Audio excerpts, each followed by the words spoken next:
Hello, everyone, and thank you for joining the HVAC Mergers and Acquisition podcast. On this podcast, we're talking about how to help HVAC business owners prepare to sell their business to where they get the best price and best terms for their company. Also, how to acquire HVAC companies and how to merge HVAC companies.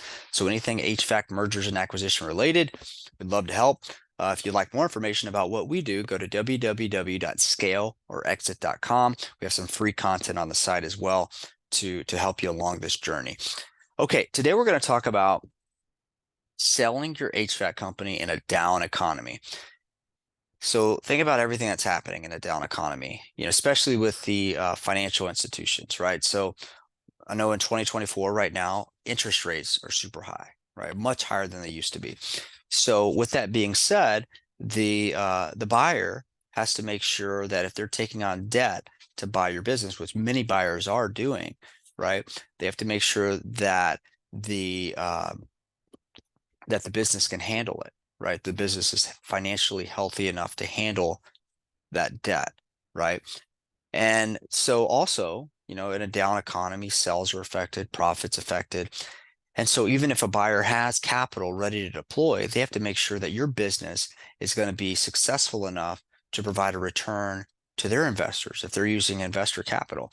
So there's a lot of factors at play when selling a company in a down economy.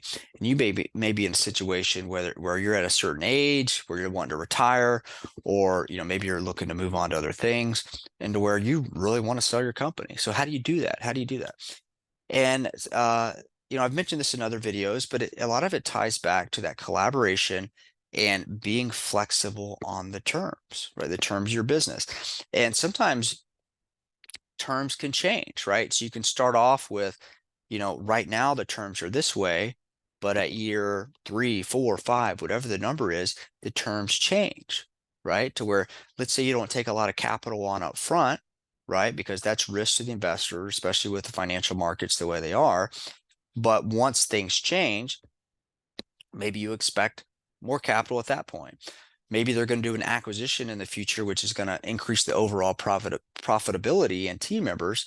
And maybe you want to benefit in that. Or maybe you want to roll equity to where you're not selling 100% of your company right now, but you're selling a percentage of it and you get to exit. They take over, they run your company, and you're getting what's called mailbox money to where you are not working, but you're getting paid on a regular basis. And you're getting a nice income, a nice salary coming in, but you're not working in the day to day and you're doing what you enjoy, right? So a lot of times people think that there's just one way to sell a business, and there's not. There's really an infinite number of ways. And it's like anything, it's a collaboration. You're providing value to them, they're providing value to you.